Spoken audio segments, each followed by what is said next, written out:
Hey guys, this is Kyle with Travis Bailitz, and we want to do another reaction for our Beyond Bipolar blog.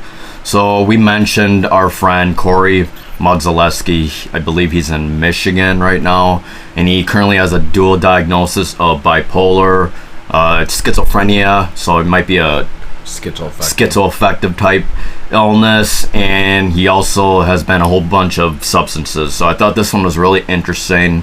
And then we're gonna end it off with another one by Gabor Mate, who kind of has good advice, and maybe we can give some advice or maybe some stuff we learned in our own reactions to it. So let's get to it. I'm gonna speed it up slightly.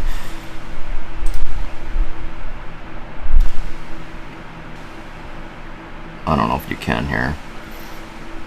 It's short. Good morning, you guys. It's Monday, it's Tuesday morning, July 27th at 7:30 in the morning right now. And just wanted to give you guys a quick update. Sorry, I've been pretty sick.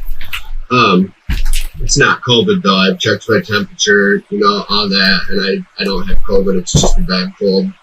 But anyway, I haven't been very active lately, and a lot of that is because,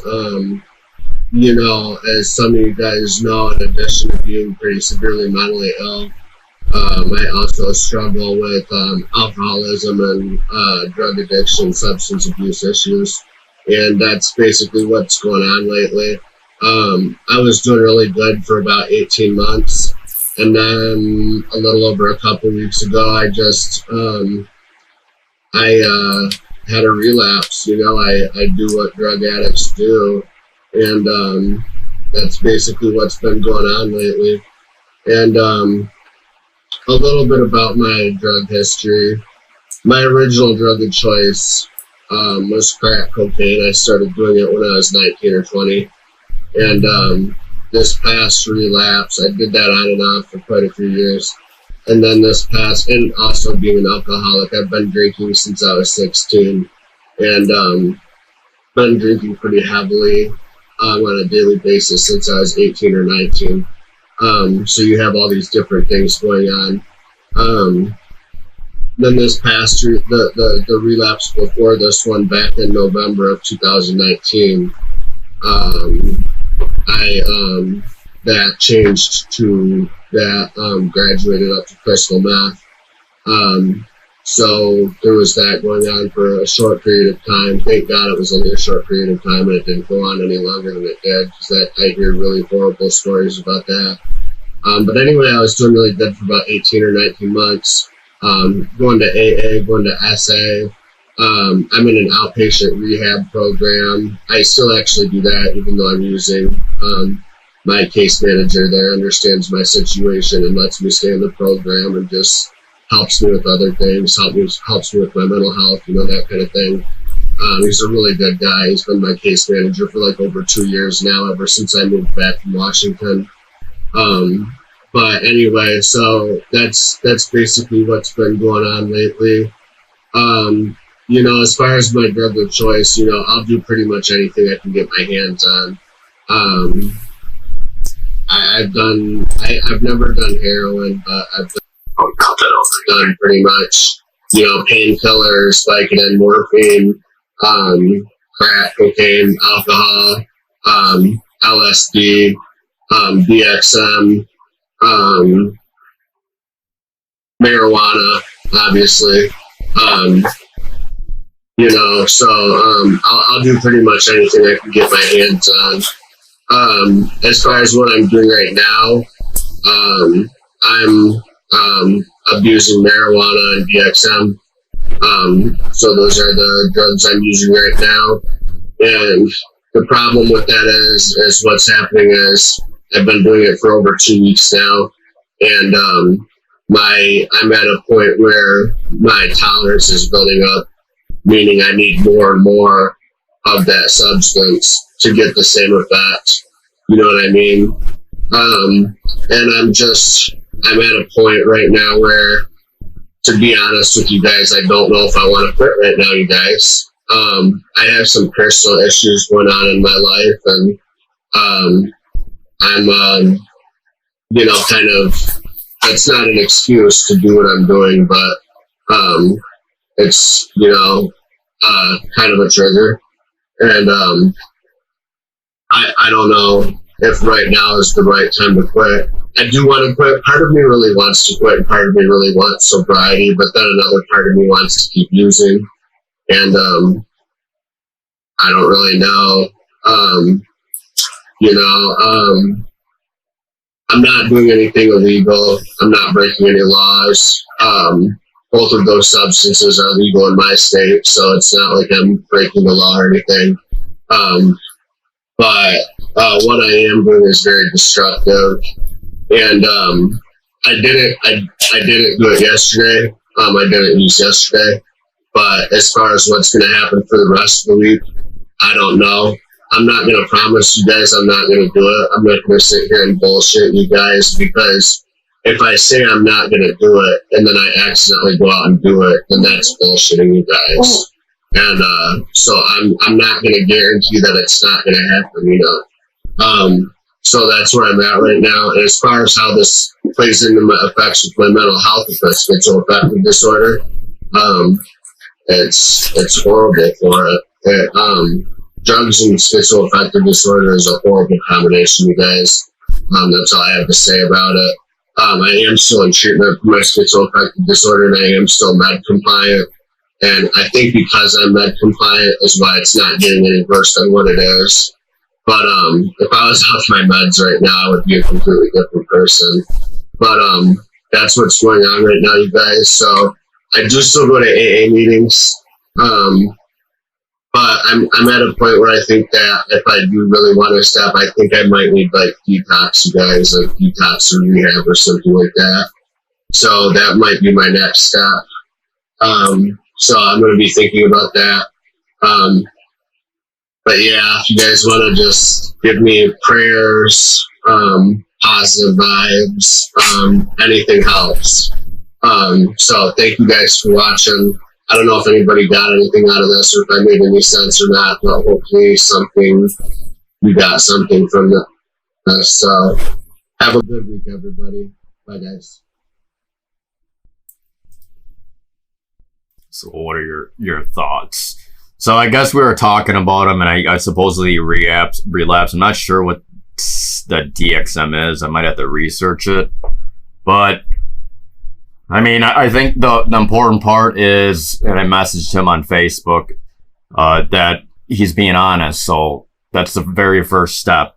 And you don't want to bullshit yourself, because I feel like people that aren't open and upfront with it, that's actually even worse. So at least we know that there's an issue with his substance abuse. So another thing I wanted to mention, it's kind of weird because I spoke to him maybe through text and messenger like 2 weeks ago. I hooked him up with another person that I thought was in a similar situation, but I'm not sure if they connected or not. So anyway, I wanted to bring this up because I might be actually working with possibly as a substance rehab person, and I'm not sure. I do know mental health kind of issues, but I don't have the educational background in psychology, although the mind really does interest me. So it kind of relates to this, and the question is whether I want to do it and whether I'm actually capable and whether I have the education and licensure and merits. I was suggested that I should just try it. But anyway, back to Corey's video. I wanted to bring up another person. I didn't know what to say. All I said was that it's good that he's honest and take care. And my brother wrote, life is a choice. No matter how hard it is, do your damnedest to treat your body as a holy vessel. Addiction is hard. What is hard is making the right choice. Let others help you. You cannot do it alone. One of these days you'll end up dead or getting so sick and tired you do something about it because you're not sick and tired yet. So, like I said, my brother and I have zero experience and backgrounds in the dual diagnosis, especially drugs and substance abuse. And holy cow, I didn't even know that he was doing all those drug related substances out there, which is too bad. And I'm sure it makes his life more tragically harder. But anyway, I came across another person. I really like this person's explanation. This person said, when you say you do not know it is the right time to quit, that is odd to me. Yes, right now it is time to quit. Exclamation point. There's no reason to go in on active addiction, Corey. They are all excuses. They may seem hard to hear or like I'm being judgmental, but I'm not. It's just because I care. I'm not going to blow smoke up your ass. What this video reinforces for me is continuing is a choice, but you do not have to choose it. You can get clean and stay clean, and you know it. I do not have to drink and drug, even if I'm addicted. Mind thinks I want to, neither do you. You can choose to go to rehab right now, or you can keep using, but please do not use excuse that it might not be the right time because you have a hard things going on, because whatever those things are will not be made better by using. It will just make them much worse, and you know, Corey, you are in my prayers. So what are your thoughts about finding this out and listening to his video? What's your opinion? And if you don't tell him to do this and that ain't gonna help him. He's probably gonna go back to using. That's just the reality. Just the way his words are. I don't even think he's that sick and tired of using anyway, so he's probably gonna keep doing it. Just the way he acts, he's in a situation where he's probably like, well, if I do it, I'll do it. It's not like, well, if I do it, I'm gonna end up dead. It's pretty. He's not in that catastrophic life and death situation. So I don't think you're gonna end up. I don't think he's gonna end up quitting. It's probably gonna end up just in a cycle, and I guess I ain't too worried about it because marijuana doesn't seem that bad to me. Wondering, but what's DXM? I'm not sure if that DXM is a hallucinogenic or cough suppressant ingredient and variety of over-the-counter cold and cough medicines. Oh. So it's like he's tossing. So, I don't know if we have much to say, so that's why I wanted to watch another video. He actually told me another big interview. I don't have time to watch it all, and it's going to bore you guys all to death, but I like to watch the white underbelly. He's another good...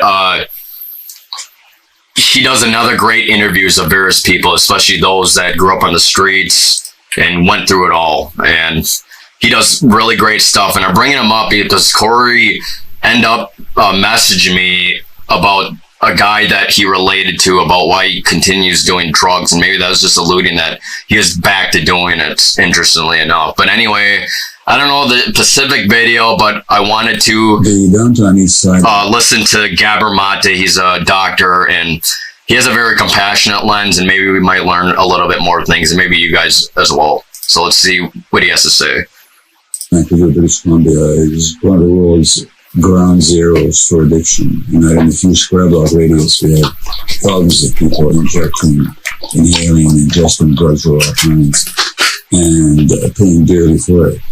These people are often outside the law, certainly beset by many medical problems due to injection drug use, including psychosis, including HIV, including hepatitis C, cancers. They die of overdoses. This is trench warfare, and the people that are the frontline soldiers dying from it are the people affected by addiction. So that's where I worked for 12 years. And what I learned could be summed up really very briefly by saying that addiction is not a choice that anybody makes. It's not a moral failure. It's not an ethical lapse. It's not a weakness of character. It's not a failure of will, which is how our society dictates addiction. Nor is it an inherited brain disease, which is how the medical tendency is to see it. But it actually is a response to human suffering. And all these people that I worked with had been severely traumatized as children. All the women had been sexually abused. All the men had been traumatized, some of them sexually, physically, emotionally neglected. And not only is that my perspective, it's also what the scientific and research literature shows. So addiction then is actually, rather than being a disease as such or a human choice, it actually is, it's an attempt to escape suffering temporarily.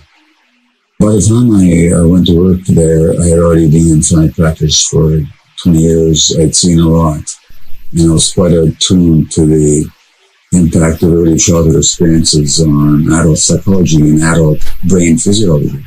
but I just hadn't seen the depth and the degree until I went to work down there. So really it dramatized and confirmed for me, made it very palpable how addictions are a response to suffering, and that what people need in response to addiction is not judgment and not simply symptom control. They need to be helped to heal from their trauma, because it is all about trauma. Failure. What do you want? The media, the television, cultural depiction of addicts is usually as desperate people, but without showing why they're desperate. So all that shows is the desperation for the drugs. There's no indication of what's driving that desperation. And hence you see them behaving in all kinds of dysfunctional ways, aggressive or manipulative or unpleasant. But again, there's no three-dimensional sense of the reality of these people. That's what that's really all about for them. Is it possible to cure people? You're speaking from the Western model, where I am the expert, and you're the one with the disease, and I'm going to cure you like you cure a piece of meat. No. The answer to that question, framed that way, is no. It's not possible. If you're asking, is it possible for people to heal from trauma sufficiently that they don't have to keep escaping into addictions to lessen the suffering of their trauma? Yes, that's entirely possible. But the question is, under what conditions is that possible? And under the conditions that obtain in London, UK, or Vancouver, British Columbia, or in New York, or any place, under the conditions that obtain socially, legally, and from the perspective of medical practice, it's hardly a likelihood, because we're approaching it from the wrong direction and with the wrong perspective. If I could constantly demonstrate that with this particular population, I could affect a 5 or 10% success rate of getting people to leave their addiction behind, I'd be considered to be a genius. Because I don't know what the fuck happened. I don't know when we left off. Might have to rewatch it.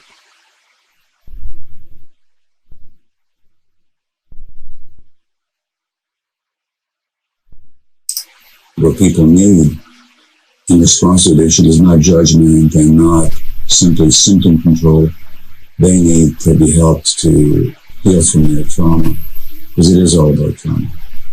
The media, the television, cultural depiction of addicts is usually as desperate people, but without showing why they're desperate. So all that shows is the desperation for the drugs. There's no indication of what's driving that desperation. And hence you see them behaving in all kinds of dysfunctional ways, aggressive or manipulative or unpleasant. But again, there's no three-dimensional sense of the reality of these people. It's what that's really all about for them. Is it possible to cure people? You're speaking from the Western model, where I am the expert, and you're the one with the disease, and I'm going to cure you like you cure a piece of meat. No. The answer to that question, framed that way, is no. It's not possible. If you're asking, is it possible for people to heal from trauma sufficiently that they don't have to keep escaping into addictions to lessen the suffering of their trauma? Yes, that's entirely possible. But the question is, under what conditions is that possible? And under the conditions that obtain in London, UK, or Vancouver, British Columbia, or in New York, or any place, under the conditions that obtain socially, legally, and from the perspective of medical practice, it's hardly a likelihood, because we're approaching it from the wrong direction and with the wrong perspective. If I could constantly demonstrate that with this particular population, I could affect a 5 or 10% success rate of getting people to leave their addiction behind, I'd be considered to be a genius, because our results are so poor. What were you going to say? I'm just surprised how little the success rate for people overcoming addictions is. It's really small. When I say ours, I mean ours specifically in Vancouver. I don't mean that. I mean the overall treatment model for addiction is so poor in succeeding with the most affected segments of the population. So, I mean, addictions are like everything else on a spectrum. So a lot of people do heal from addictions, but the most inveterate, most entrenched addicts, they have the hardest time And they're also the ones whom society gives the hardest time. So that it makes it even harder to help them. Never mind they don't get the help they need, they actually get actively punished. And so what you've actually got is traumatized children. And children that traumatized, that affects how they feel about themselves, which is deeply ashamed. Because a child always believes that it's about himself. So if I'm being hurt like this, I gotta be a terrible person.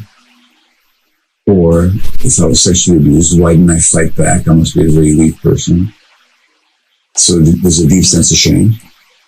Then there's tremendous emotional pain that accrues from abuse and neglect. Tremendous emotional pain that is hardly possible for people to bear. Now they have to soothe their pain with substances or their compulsive behaviors. Then the trauma itself, given that the human brain develops an interaction with the environment, shapes the brain circuitry in such a way that the person is more likely to find relief from the drugs. So the very physiology of the brain is affected by all time. So then you take these traumatized people and you make their habit illegal. It's not illegal to drink yourself to death. It's not illegal to make yourself sick with emphysema or lung cancer by means of cigarettes, but it's illegal to use other substances. So now you take these abused, traumatized people, you take them outside the law, you put them in jails, and you harm them all their lives, treating them like criminals and bad people and failures and rejects and less than human. And then we wonder how come they don't get better. So it's a self-perpetuating cycle of taking traumatized people and then re-traumatizing them and then hoping at the same time, why don't they listen? Why don't they get better already? Why don't they give it up? Well, they don't give it up because the more hurt they are, the more they need to escape. In other words, the addiction isn't your problem. The problem is that you have a lot of emotional pain you didn't know what to do with. So the addiction was really an attempt to solve the problem. So when you say, why do people use substances or why do they engage in addiction in general, it's because they have a problem they don't know what to do with. And if you really understand their addiction, you have to ask, well, what gave you so much emotional pain? And how come you didn't have the internal resources? This is not a judgment, it's simply an inquiry. How come you lacked at some point the internal resources to deal with that pain in a more creative, forward-looking way that would help you resolve the pain rather than to perpetuate it? So really what it was is that the addiction came along to help you solve a problem you had no other solutions for at the time. And that's the case for all addictions. So why do people use? Why do people engage in addictions? Because they have deep emotional problems they don't have the means to resolve on their own. That's what it is.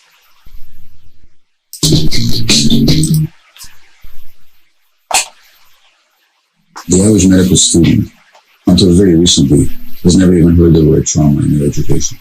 It doesn't show up. We don't talk about it. We don't talk about its impact on the brain, on the personality, on the emotional life of people, on its impact on people's physical health. It's not a word that we mention. We're traumaphobic. As a fellow doctor said to me, the medical profession is traumaphobic. Psychiatrists these days are trained mostly in this biological model of psychiatry where everything comes down to a biological brain disease. Here, let's give you a pill. The last thing most psychiatrists know how to talk about is actually emotional pain or its origins in human experience. You think they know how to do that, but they don't. They're not trained in it. It's not part of the dominant medical ideology. And, as a physician, I can tell you, we like to think of medical as a science, and it has so many great scientific achievements to its credit and great scientific insights to buttress its successes. But it's as much as ideology as a science. And ideology is certain hidden assumptions that are hidden from the people that believe in ideology. And so that if something is excluded by ideology, you just won't see it. And so that you can be talking to somebody about your addiction, and the simple question, what did they do for you? And how come you're in so much emotional pain? It doesn't occur to anybody, trained in the classical manner. No, this is true not just for physicians, it's true for a lot of psychologists as well, who are more interested in solving your problems and getting you to overcome the behavior than in asking, well, okay, where does the behavior come from? And what are you still carrying inside that's making you behave that way. We're not going to help you resolve what's inside you. Not just how do we help you change your behavior, but how do we help you change? Now that's what healing is. And that happens inside a person. So it's never a question of anybody curing anybody else, but we can guide people to healing if we ask the right questions. Did you learn anything? Well, perhaps the biggest thing is that we can't give Corey and tell him that he needs to quit, do this and that. We need to tell him, you got to work on your trauma and dealing with it in a more healthier way. You know, I think you can work out, you can try to volunteer, you can try to get a job part-time, be under the trial work period, do whatever it takes to get yourself out of the trauma that you're experiencing, the pain that you have, whether it is maybe talking to a therapist about it or being more open about the trauma that you're experiencing, the pain that you're feeling, the stress that you're undergoing. I can relate this actually to another drug addict. Actually, there's a few drug addicts that I know. I mean, one, I'll give another example. This person was a Korean adoptee. They had the door slam in her face when she met her birth family, and being rejected, that person just never recovered from it, and having issues with the family and not getting along with them. The person told me that the reason why she was pushing her adoptive family away is simply because she felt like the adoptive family would abandon her in the way that the birth family did. And I actually really like Dr. Gabby Mate's perspective, because in the end, it does no good getting mad at the person, judging the person, actually forcing the person, but you have to have a compassionate lens. Yes, they'll have to make the good decisions for themselves, but I really like the idea that something that the reason why people behave is simply because of trauma and trying to relieve themselves of their family trauma or trauma that they experienced in childhood. Now, my question is, how does one heal from the trauma? I do think meds may mask the issues in a way. I really think another person reached out to me saying that he's on meds, and I said, meds will help, that's great, but in the end, I still think it's probably best to still talk to someone, because in the end, the meds could do all they want, but just like drugs, it could still mask the real issue. And the real issue is a lot like what my brother and I did when we interviewed Sasha Fergon, where she talks about healing the inner child and learning to love the inner child and not be ashamed of it, and not do anything that hurts the child. And I think a lot of adults, especially ones that are stuck in destructive behaviors, did suffer at some point. And that's why I do have quite a bit of compassion. At the same times, with me, there's a limit. Since I don't have a background in it, I don't have education, I do think it really is important for this person to do some really soul digging, like journal, meditate, and trying to figure out what's happened to them as a child and why they're behaving as they are now. So I don't know if there's any else things that you'd like to add. I think people could tell Corey to do this and that. They could tell him that he's horrible for going back to drugs. They can tell him he's making a bad choice, but the reality is that it's really up to him to do whatever he really wants to do with his life, and nobody should be able to dictate with what he does. It just kind of sucks that he's resorting to drugs to deal with his trauma. Do you feel mad about it? Or I don't really feel mad. I just feel kind of disappointed that he can't seem to, if it was me, I'd say, come on, get your life together. There's better things to deal with than just be addicted to drugs. That would be my statement. My statement would be, well, I think I'm probably going to go back to it. Well, likely the scenario is I'm not going to tell you guys I am going to quit. You have to be at that soul definition where you want to quit. And motivation, like for me, exercise isn't an intense frame of mind. It is something that you make a choice on a day-to-day basis, and that is go to the gym.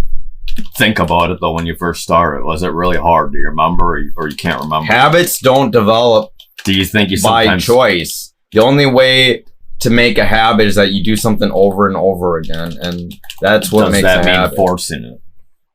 Sometimes you have to not just for. I think that's the Work. difference. Yeah, You got to work for something, but that doesn't mean you should put yourself in so much trauma that you end up going backwards. So what do we tell to the people that don't want to work? They don't want to fight. There's got to be a their choice. You can't really force someone to do this and that if they don't want to. I still feel like though, like, come on, man. It's not good to do drugs, dude. And that's just my reality. I would never put myself on drugs. I would never put myself on addictions of alcohol or abuse any types of medicated drugs. That's just me. And that's the kind of mindset you have to have if you want to quit. And he's at a mindset where he doesn't want to quit, and he's totally not sick and tired of being sick and tired of using. So I don't know, man. You're in a really tough spot, and I feel for you, but at the same time, you have to be in a position where you really, really want to quit. People can tell you to do this and that, but you have to be at a point where you are totally going to give it up, keep giving it up, and then continue to move forward with your life.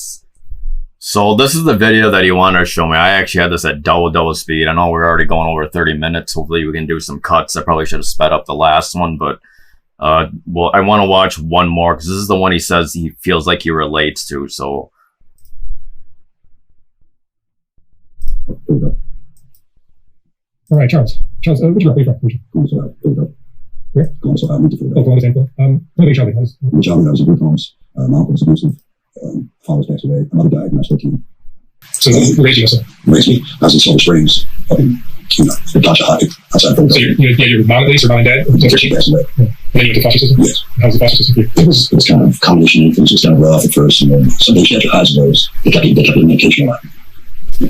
Mellow, things like that. For what kind of? For emotional disturbance and stuff. And, I wasn't bipolar, but I was paranoid schizophrenia. So mental issues have been. Yeah, basically.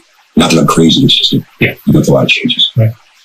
And where did you like to go after the foster system? What did I like about the foster So system? where did you like to go after the foster system? After the foster system, I recently with this lady, Mrs. Blackwell. She came and took me like as a house parent. I stayed for 4 years.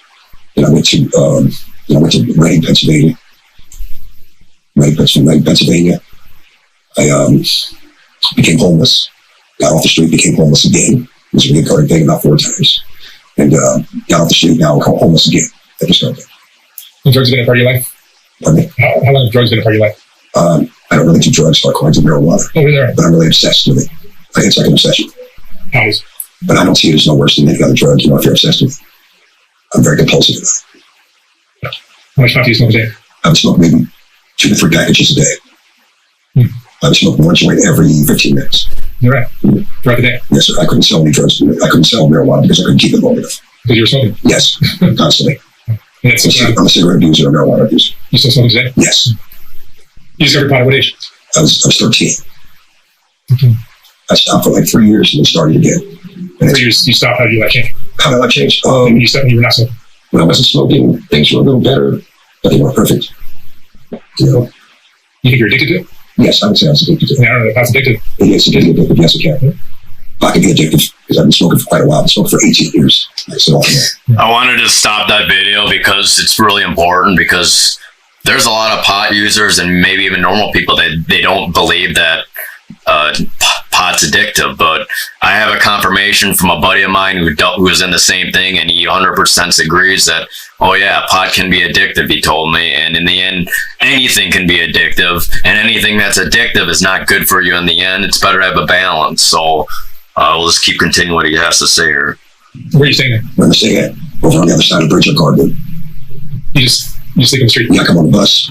I come down and get food. My current address is Cardboard up on the other side of the highway. So you're living in a piece of cardboard, basically? You could say, yeah. And I get clothes at the shelters and stuff. Yeah. What keeps you from working? What keeps me from working? Getting a job? My doctor, I can work. I have an injured neck, right? But I can work, but I can't really hold this steady job as of yet. The doctor told me that I would have to get their permission before I can do that. You know? What do you know? How old am I? 55. 55. Mm. You have kids? No, I have no children. You ever been in love? Have you ever been in love? Have I ever been in love? 3 times, struck out twice. The other one was kind of my fault. Actually, it's not my fault. I take it back. I haven't seen her since.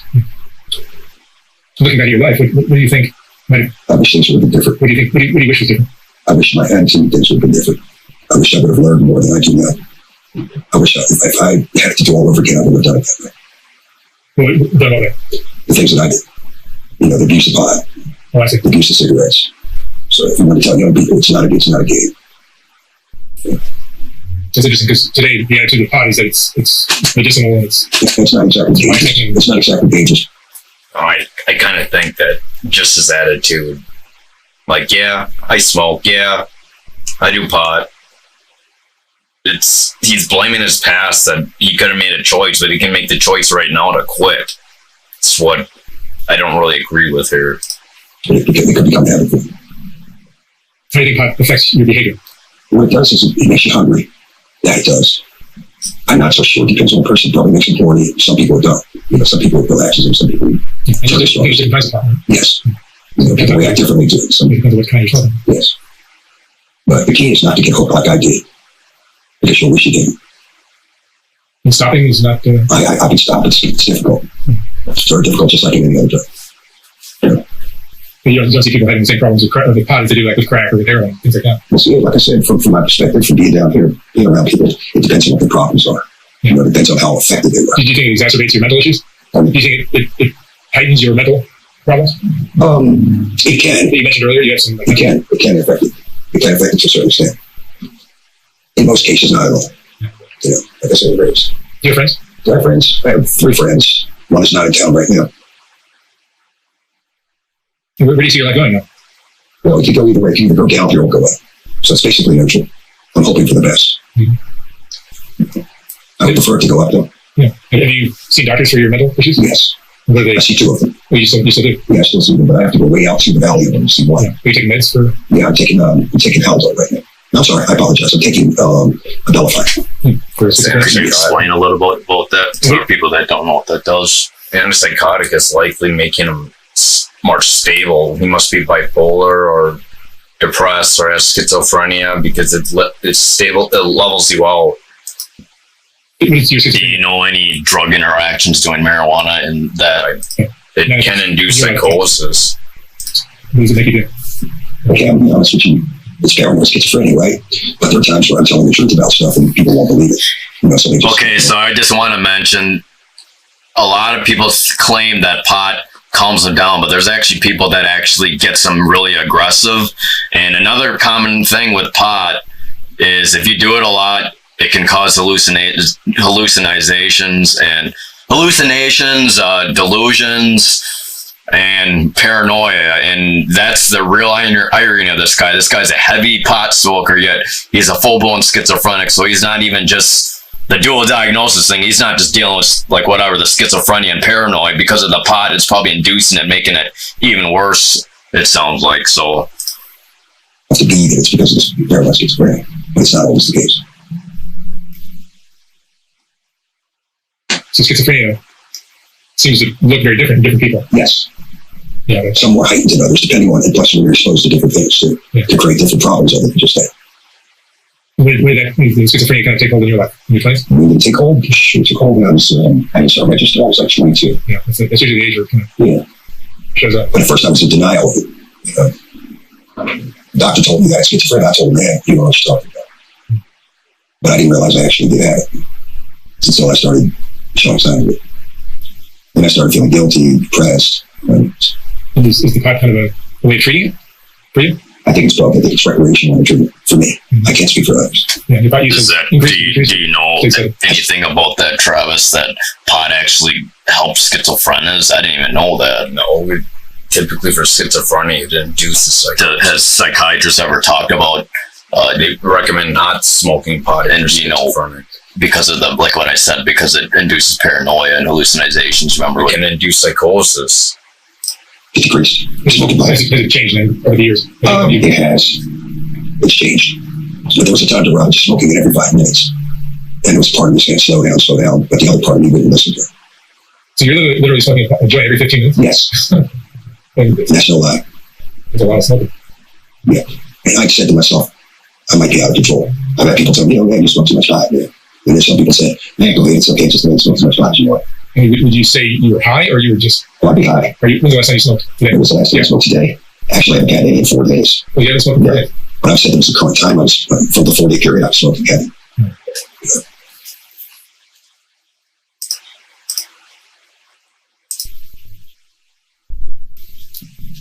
Right, she was smoking. I mean, you couldn't tell me to put it down, you know. Yeah. So right now you're not high. But, But you probably smoke later today? Or? in all honesty, that's a big question mark. I might not. What'll decide whether you do or don't? What would decide? Yeah, maybe something stressful or just nothing to do or maybe It's almost like nothing to do. Do you think it's a good attitude when dealing with issues, you and your bipolar, to not have this, to have this wishy-washy attitude when it comes to your health? Do you think that's actually good for someone and should be? I don't think it's very proactive to just to be middle grounded and neutral. You gotta have, if you want to make a choice and a good choice, you gotta consistently make that a habit. But this guy clearly doesn't want to quit just based on the way he speaks. He's using kinda, maybe. It's not like I will quit or I will stop using marijuana. I want to treat my mental health issues. He's wishy-washy. Likely he's going to go use just based on his sentence structures he's using. You just zone out? Well, just get high and just say, oh, the hell, just everybody do what they do. I mean, retreat, mind my business. You know, don't come get me to help you do nothing. I just, you know, be left alone. Is there a way of checking out? Well, I would say copping out, but Checking out. And just like not being involved in other people's lives or your own life even. yes. It scares me sometimes. What are the benefits? The benefits, I don't get in a lot of trouble. What? I don't get in a lot of trouble with the benefits. But the lack of it for me is that I'd be regretting not being involved in something I should have been involved in, and now I'm missing out. Yeah. Does it affect your drive or your focus? Yes, okay. Mm-hmm.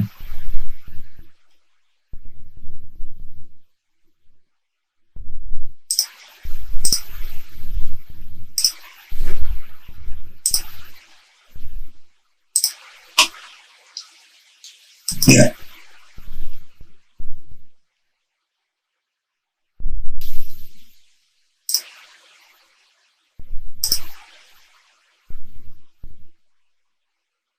That'll keep your life from going anywhere. Yeah. It becomes a sort of like you thought it was great, then all starts to let down. Yeah. You've had jobs now? I had 3. What kind of The jobs? highest paying job was a security company called General Security. Mm-hmm. I was making $10 an hour. And, I won't even get into how I lost that job. It's too embarrassing. You know, I don't really want the public to know how about that. What does it have to do with? What What does it have to do with? Let's just say I was supposed to fill in for somebody. Actually, what happened was I was stationed somewhere, and I was promised to be put back in my other station. But what happened was they reneged on me on it, and I made a fuss about it. And they said, "We go back there and fired," and I quit before they could fire. So I was caught in rock and roll, basically. But I won't get into the details of how that happened. I'm cussing out my superior, or something like that. You know, had this big argument in the office, No. Being fired is big shouting match. imagine. Yeah. Have you ever wondered what hangs on you? Were you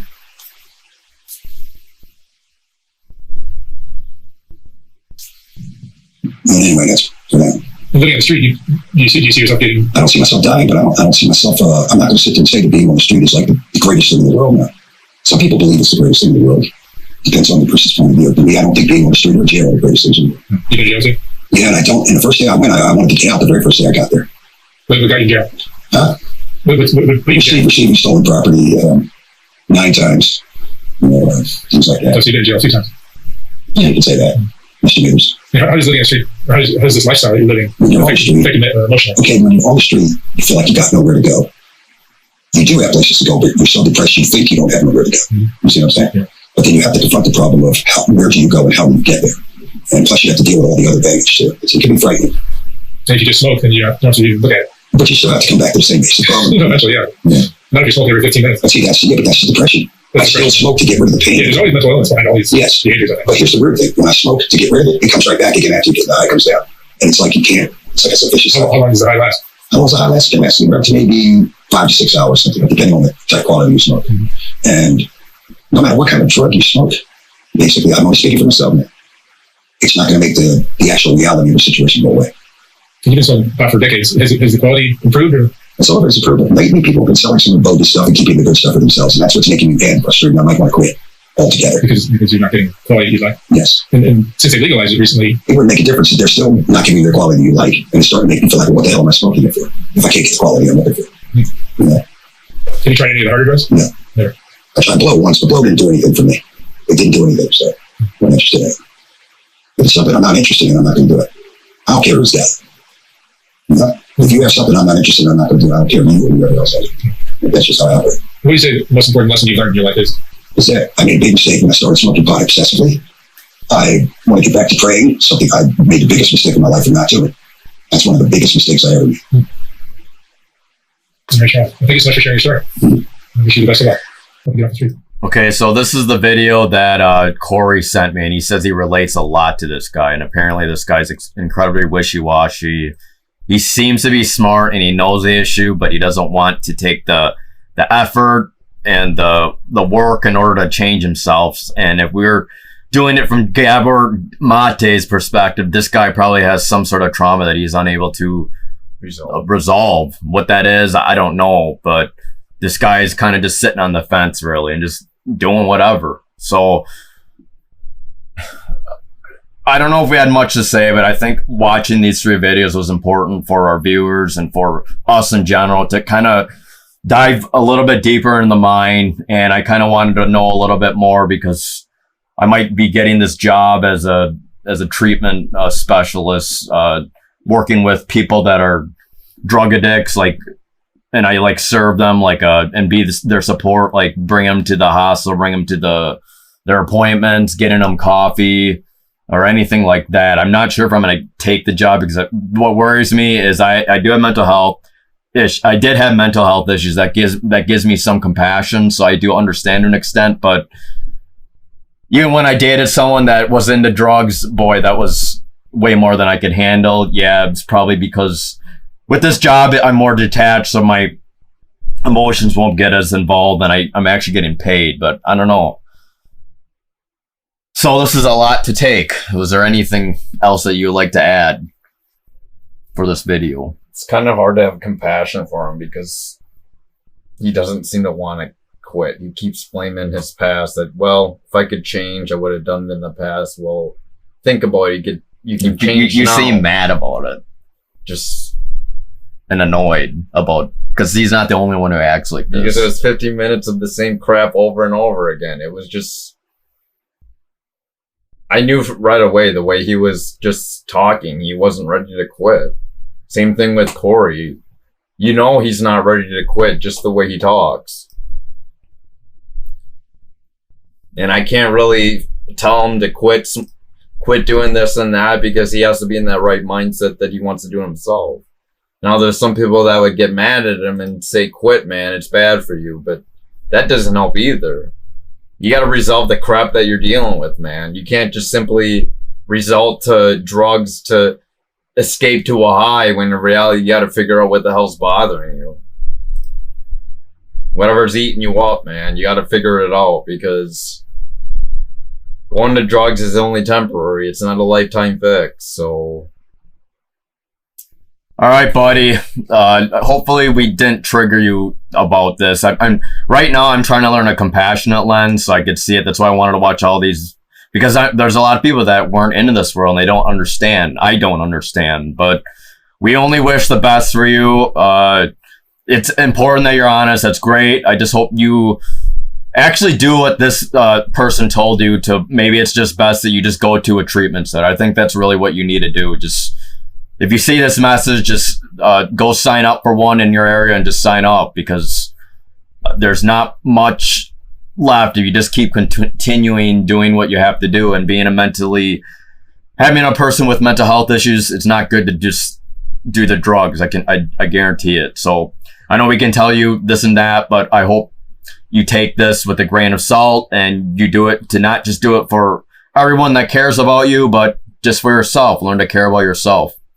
All right, so I think that's it. We're going to cut it off. And if you like our videos, we're Beyond Bipolar Blog. My name's Kyle. This is Travis. Please like, comment, share, and subscribe and hit the bell button to stay up to future updates. Thanks, guys. All right, bye.